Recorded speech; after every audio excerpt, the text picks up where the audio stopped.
¿La tradición es la memoria que nos ata al pasado o la fuerza que nos puede ayudar a mirar el futuro? Hoy estamos aquí para tener una conversación muy importante con dos invitados especiales. Jessica, poeta, cantora, gestora cultural, también es la que lidera el proyecto de Poesía al Viento, y con Manuel Viveros, también un gestor cultural, investigador popular. Bienvenidos a este espacio. Entonces, hoy vamos a hablar de un tema muy importante y es cómo cruzamos esta memoria oral, ¿no?, con todo lo que está pasando con la coyuntura, cómo podemos mezclar estos diversos lenguajes, imaginarnos futuros diferentes. Entonces, Jessica, me gustaría, para empezar, preguntarte cómo es ese proceso como mujer afro, cómo es tu proceso creativo y cómo eso tiene que ver con lo que haces, cómo dialoga eso. Bueno, primero que todo agradecerles por el espacio, es un gusto estar aquí con todos, Manuel, es un gusto generar esta conversación alrededor de esos procesos creativos, de la literatura también, y respondiendo un poco a la pregunta, ¿cómo dialoga eso con mi proceso creativo? Yo quiero partir de algo muy importante que siempre tengo en cuenta en todos los espacios en los que estoy, y es en el lugar donde nací. Para mí el territorio atraviesa gran parte de mi existencia, gran parte de lo que soy como mujer. Entonces desde ahí parte mi proceso creativo, desde nombrar no solo el dolor, sino también esos elementos tradicionales, culturales que tenemos en el territorio, y pues desde ahí empieza un diálogo bastante importante, sobre todo con el tema de la poesía, donde se construye desde una manera muy costumbrista, que es nombrando un poco esas tradiciones, esas formas de habitar el territorio, ¿sí? Entonces parto desde ahí, desde mi territorio, pero también desde el hecho de ser mujer, ¿sí? Esa intersección que también me atraviesa desde ser mujer, el cómo me nombro, cómo se me ven los espacios, cuál es la lectura que hago también y la lectura que hacen de mí. Gracias, Jessica. Es súper importante eso que dices, porque hay una identidad allí que está marcando de alguna manera desde donde se escribe, ¿no? No es lo mismo escribir desde un territorio que desde otro, siendo mujer. Y tú, Manuel, ¿cómo ves estos procesos creativos? ¿Cómo tú logras conectar esta memoria oral o esta tradición oral con lo que está pasando, digamos, alrededor de la literatura o con el presente? Bueno, pues muchas gracias. Hola, Jessica. Hola. Gracias, Geraldine, por la invitación. A ver, como artista escénico, digamos que nuestro trabajo es hacer casi que las letras se levanten y la gente las pueda ver en movimiento, o las pueda ver digamos que pasen a otra materia. Aquí hay un detalle muy importante, y es siempre, por lo menos en los procesos que trato de liderar, me cuestiono cuáles son las preguntas universales en estos trabajos. Y justo porque las preguntas universales siento que tienen unas maneras interesantes de respuesta en lo particular.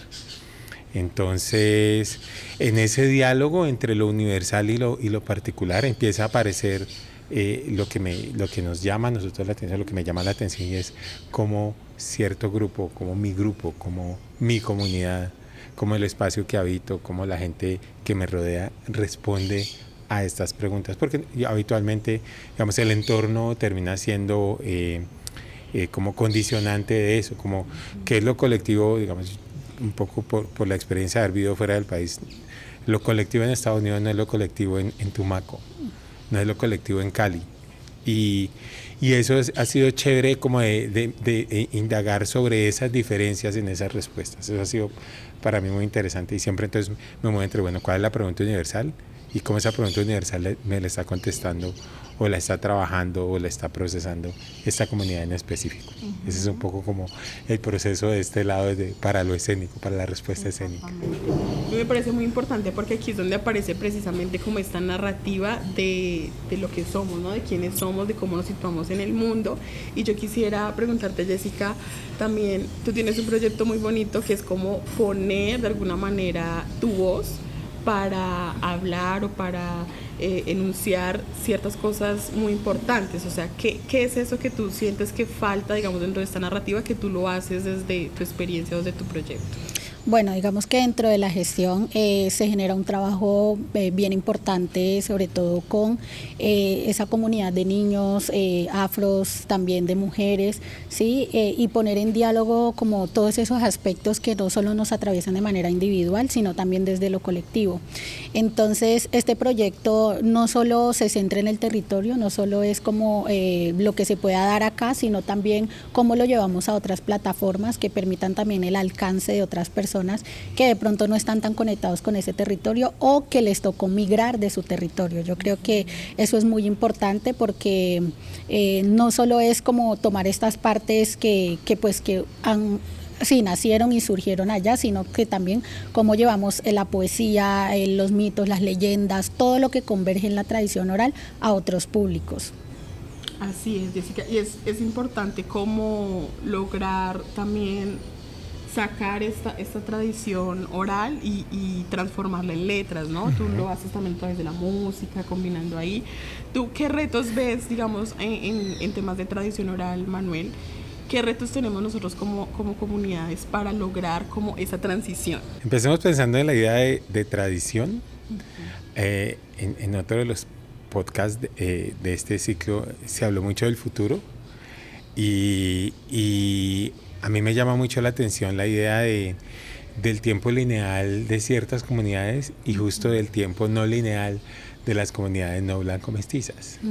Porque en esta idea de los tiempos no lineales, tiempo espiral, tiempo circular, el futuro no está adelante. Muchas veces el futuro está aquí. Que es un poco también lo que hemos estado discutiendo en Manos, ¿no? Como que realmente estamos construyendo el futuro es ahora. Nosotros somos el futuro de hace unos cuantos años y esperamos que en algún otro tiempo hablen de nosotros de otra manera. Eso para volver a la idea de tradición. Entonces, esto de la tradición es como qué elementos consideramos valiosos para llevar con nosotros en nuestro tiempo y en otros tiempos. Y con las ideas de tradición oral, sobre todo, en las artes escénicas, digamos, a lo largo de mi investigación hay toda una idea de las artes afrodescendientes y afrodiaspóricas no son una sola y no están separadas. Exacto. Digamos, el teatro negro tiene que tener música, tiene que tener, digamos, unas potentes manifestaciones orales, tiene que tener poesía, ¿cierto?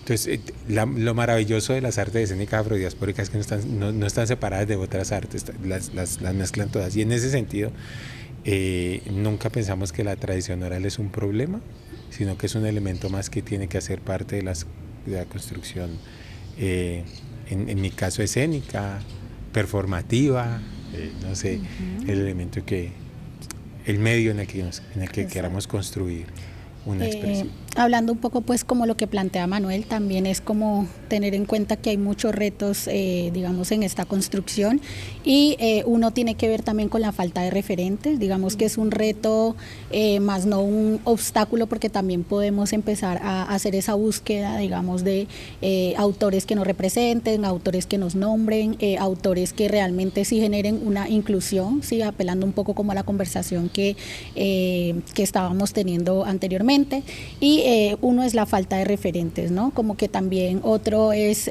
digamos que no salir del esencialismo negro, digamos de esa expectativa que se tiene de la escritura negra, porque pues todos esperan que escribamos del racismo, del dolor y demás y de los traumas que hemos atravesado, pero también uno de esos retos supone también ver que dentro de lo negro también hay diversidad y que hay personas que pueden escribir de diversos temas, entonces uno de esos retos también es un poco romper con esas expectativas que se tiene alrededor de lo que debería escribir una persona negra y de lo que está escribiendo y cómo se nombra desde otros temas, desde el amor, desde lo cotidiano, desde otras cosas que no suponen necesariamente, por ejemplo, un trauma. Creería yo que otro reto, digamos, ahorita que hablábamos un poquito de poesía al viento, es construir un público, ¿sí? Un público que te lea, un público que te escuche, un público que te reconozca más allá de estas plataformas, un público que te consuma también, porque es como, bueno, hagamos un evento evento y quién va a ir, quién va a consumir, vamos a publicar un libro pero quién lo va a leer, ¿sí? Entonces eso también supone un reto hoy en día cuando todo es como tan líquido, tan pasajero también y pues digamos que esos son algunos de los retos. También apelar un poco como a ese síndrome del impostor, se podría decir, no sé, porque dentro de la literatura, dentro de nuestra propia escritura también hay tendencias como a desconocer eso que hacemos, si lo hacemos bien o no, pero que eso no viene de una construcción propiamente de nosotros, sino de una externalización pues que supone que no está bien lo que hacemos, de un canon específico de lo literario, de lo que se debe decir o no, y que desde ahí pues hay una cierta introyección y en cómo nosotros empezamos a actuar y a pensar en esa autoeficacia de si hacemos las cosas bien o no. Entonces creo que ese también es un reto bastante importante que ya hemos ido también trabajando mucho, avanzando, y que eso también se logra no solo desde los espacios individuales, sino también desde los espacios colectivos, porque cuando empezamos a leer mujeres negras, y no solo mujeres negras que ya murieron o que no son colombianas, sino también mujeres negras del territorio, leer a Liliana, leer a la Majamina, leer a Caterine, leer a mis amigas, ¿sí? A mis contemporáneas también, eso es muy importante, y empezarlas a tener como referente. Y eso. Así es, Jessica, muchísimas gracias por eso que traes a la conversación. Es muy importante como estos referentes que están, pero se nos dice como no están haciendo o no escriben, ¿no? Pero también hay una tradición, hay unas maneras propias en las que nosotros hemos reconstruido esa memoria. Y ahorita Manuel decía que hay una integración de las artes, ¿no? Es ver cómo también mientras estamos escribiendo un poema, entonces lo declamamos con música y aparece entonces el arte y la escena, y cómo también confluye todo esto en una sola armonía. Y quería también aprovechar, Jessica, para preguntarte, porque tú eres psicóloga, pero también poeta, pero también cantora, entonces como que combinas ahí unos lenguajes bastante interesantes, y hablabas como de esas heridas, de ese dolor, de ese racismo, de como estos temas que nos atraviesan. ¿Cómo también trabajas el tema de la sanación allí? No solo es como, sí, claro, el racismo ha hecho esto con nosotros, pero ¿qué hemos hecho nosotros con esto? ¿Cómo tú lo trabajas? Listo, digamos que más desde la gestión cultural, desde los procesos de espacios de encuentro, talleres que hemos realizado con mujeres, niñas, se empieza primero que todo pues a reconocer. Hay un proceso de reconocimiento, es muy importante empezar a entender esas formas en cómo nos estamos entendiendo, pero también cómo lo estamos atravesando. Yo creo que la palabra nos sirve no solo para nombrar las cosas, sino también para reconocer esas heridas que tenemos. Desde ahí, cómo ponerlas en colectivo, si se requiere ponerlas en colectivo. La escritura creativa es un medio súper poderoso que, aunque yo creo que lo tenemos, puede ser subestimado, creo que es un punto bastante importante. Poner lo que se piensa en palabras es algo poderosísimo y que aporta muchísimo a la sanación, incluso en los procesos terapéuticos, en los procesos psicológicos. La escritura también viene a ser una herramienta bastante importante y que no se puede desaprovechar pues en los espacios colectivos. Desde ahí también empezar un proceso de identificación, ¿no? Como no solo me pasa a mí, sino que también le ha pasado a otras personas. Creo que eso también ayuda como no a quitar el dolor, pero sí a entendernos desde esas situaciones que hemos vivido y que hemos atravesado conjuntamente, y pues desde ahí también empezar un proceso de resignificación, ¿no? Porque yo pienso que es importante no solo quedarnos en el dolor o no solo quedarnos en esto, sino también ver qué posibilidades hay, como lo nombra mucho Manos Visibles, digamos, cuáles son esas ideas de futuro, cuáles son esos otros mundos posibles que hay para nosotras las mujeres, y pues así digamos que se logra ese trabajo. Listo, Jessica, muchas gracias. Y sí, es muy importante lo que dices de resignificar, ¿no? Y un ejemplo de esto es, por ejemplo, los libros que vemos de mujeres, de personas que desde su experiencia nos permiten encontrarnos, coger un libro y mirar, ay, esta historia que hay aquí, me siento identificada, me reconozco, me identifico con ella, ¿no? Entonces, Manuel, ¿tú cómo ves ese proceso de escribir también desde esa resignificación? Hay varios detalles. Uno es en un mundo como este que habitamos, que suele señalar y separar la diferencia. Es muy importante porque un poco entendiendo los procesos de los que hablaba Jessica, esta idea de soy importante en este mundo porque soy distinto, y soy distinto porque, y justo volviendo al tema de los otros podcasts que hemos escuchado, es lo universal, digamos, la idea universal es aquello que lo incluye todo, y no que dice estos sí, estos no, o estos sí valen o estos no. Entonces la idea de soy importante porque soy diferente es muy valioso, y es parte del proceso de resignificación, que es valiosísimo, que es muy importante, y que le agradezco a Ye por el proceso. Hay otro punto que es importante también, que suele pasar en las artes escénicas, que está un poco... Hay una desventaja de las artes escénicas, y es que con tu trabajo tú lo estás poniendo todo el tiempo en juego. O sea, a diferencia de la escritura, que hay, digamos, el proceso creativo, escribes y tienes que esperar a que haya este encuentro individual y un poco esperar a ver qué sucede. Con las artes escénicas eso es en vivo, eso es allí. Tú estás viendo ahí qué pasa, tienes el chance de saber si funciona o no, también tienes la oportunidad de cambiarlo o no, pero yo le digo desventaja porque te expones en vivo, te expones de una, y también puedes ajustar cosas. Eso por un lado. Lo otro tiene que ver con que uno a veces no solamente espera hacer que alguien se identifique con el trabajo de uno, sino incluso generarle dudas, generarle preguntas, y que se vaya diciendo yo esto no lo sabía, de esto quiero saber más, esto dónde estaba, yo por qué no sabía esto. Y los libros allí también tienen una ventaja por sobre otras artes, es que es más fácil que perduren en el tiempo y lleguen a manos que uno no espera que lleguen, ¿cierto? A espacios en los que uno no espera que lleguen. Incluso todo el proceso, por ejemplo, de Manos Visibles, como comentó la otra vez Paula, la idea de que no escribió y no sabía que buena parte de sus lectores iban a ser niños, y cómo los niños iban a apropiarse de sus escritos, eso es como una gran ventaja que tiene la literatura, por ejemplo, como la literatura escrita, ¿verdad?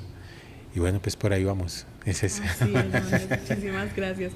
Y yo quisiera también preguntarte, Jessica, cómo vemos y estamos hablando también de este tema de incluir, de diversidad, sabemos que hay unos grandes retos en temas estructurales para darle visibilidad a los autores afro, ahora mucho más a las mujeres, ahora cuando hablamos de disidencias, ¿no? Son como unos retos bastante particulares. ¿Tú por qué crees que es importante y es necesario que la voz de las mujeres afro estén de alguna manera allí representadas en esta narrativa?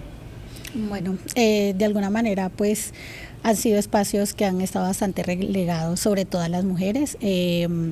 Pienso que es importante porque pues es la forma también de que sus experiencias individuales, o sea, más allá de lo negro, del territorio, sus experiencias como mujeres que atraviesan diferentes cosas, diferentes intersecciones, puedan ser escuchadas de una manera diferente a como ha sido nombrada, como ya lo habíamos hablado, por otras personas o por otras mujeres. Siento que eso es súper esencial, y también la idea pues también de generar esa representatividad.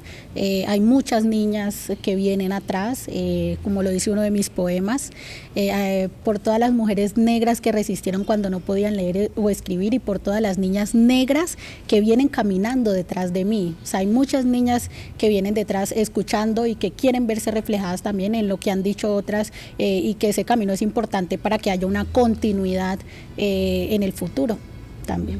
Hay en uno de los textos académicos que leí hace muy poco, había como la estructura social en el universo antepasado blanco norteamericano, y que la persona se preguntaba si es el mismo presente, y era la estructura, el hombre como la escala, que era el hombre blanco, mujer blanca, hombre negro, y en el último lugar mujer negra. Y había una pregunta de que porque no ofrecía ni fuerza ni inteligencia.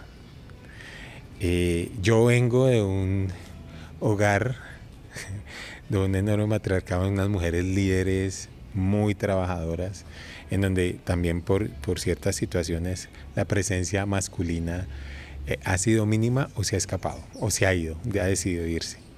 Entonces, lo primero es que yo soy testigo de la fuerza, de la capacidad, de la inteligencia y de todo lo que puede generar, lo que puede aportar a la sociedad una mujer negra. Digamos, yo soy consciente de eso, soy testigo de ello. Que aparezca la voz femenina racializada en muchos espacios. Primero, vuelvo al punto de valgo porque soy diferente, pero es que son unos puntos de vista que jamás se han tenido en cuenta, ¿cierto? Hay un montón de preguntas y de experiencias que son necesarias traer a la conversación hoy en día. Eso lo he visto en mi mamá, en mis tías, en mis primas, que son un montón, y definitivamente son de las primeras personas a las que siempre les pregunto, venga, tengo esta situación, o estoy viviendo este momento, o simplemente, ¿ustedes cómo hicieron eso? Ustedes que vieron que yo no vi. Y entonces, sí, porque la estructura está hecha para ignorarles, ¿cierto? Y para pensar que no hay un aporte valioso. Y allá ha fallado bastante. Claro, y mira que qué más aporte que realmente también sostener la cultura, ¿no? Es la tradición y esa transmisión que se da de cultura, de oralidad, de enseñanzas, las mujeres han sostenido de alguna manera y han transmitido de generación en generación, y eso también es lo que hoy nos ha permitido estar acá, ¿no? Entonces somos, lo que tú dices, somos producto de todo ese trabajo que han hecho las mujeres. Y ya para cerrar, me gustaría que volviéramos como a la idea principal de cómo hacemos para conectar y no relegar esa memoria a un pasado que quedó allá en el dolor, el cual hay que olvidar. Es esa memoria histórica, es ese pasado que de alguna manera nos une. ¿Cómo hacemos para conectarlo con el futuro? ¿Ustedes cómo se imaginan un futuro a partir de esta memoria? No sé quién quiera. Bueno, ahorita que conversábamos, bueno, ya estoy próxima a graduarme de la maestría en gestión cultural, gracias a Manos Visibles también. Cuando construía el trabajo de grado, pues digamos que una de las preguntas esenciales era cómo hacer para que, digamos, esa tradición se mantenga o se transforme, pero pues que tenga una continuidad, ¿cierto? Entonces, una de las respuestas que le daba a esa pregunta es cómo estamos haciendo para que las nuevas generaciones se acerquen a ese contenido, ¿no? Porque de alguna manera, bueno, el título del proyecto de grado es Narrativas de las Voces Migrantes, y es precisamente centrado en personas que nacieron en el Pacífico, Buenaventura, el Chocó, Guapi, pero que les tocó migrar por algunas razones a la ciudad. Entonces era cómo acercar esos contenidos a esos migrantes, a esas nuevas generaciones que de pronto los papás son del Pacífico pero no nacieron en el Pacífico, y una manera de darle esa continuidad pues es generando nuevas formas, acercando ese contenido a nuevas plataformas, ¿sí? A lo que hay hoy en día sin perder la esencia, porque nosotros no podemos pensar en lo tradicional, y fue algo que me costó muchísimo como aceptar también en la tradición como algo estático, ¿sí? Como algo que nuestros padres, abuelos lo sostienen y allá quedó, y posiblemente las personas irán muriendo, las personas se irán y la tradición oral queda en lo oral. Ni siquiera hay textos que den cuenta de toda esa riqueza, y eso lo pude evidenciar en uno de los festivales que fui al Pacífico, y había mucha gente hablando y diciendo cosas, pero nada está documentado. Entonces es como empezamos a ver que esto no es algo estático, sino que es algo que está en movimiento, y que con las nuevas generaciones, con los cambios que se van dando y con esas nuevas transformaciones, pues tenemos que también ir generando ajustes para que esto llegue a estas nuevas generaciones, de forma que digamos no se quite del todo como la esencia, pero que sí logre una transformación y poder llegar.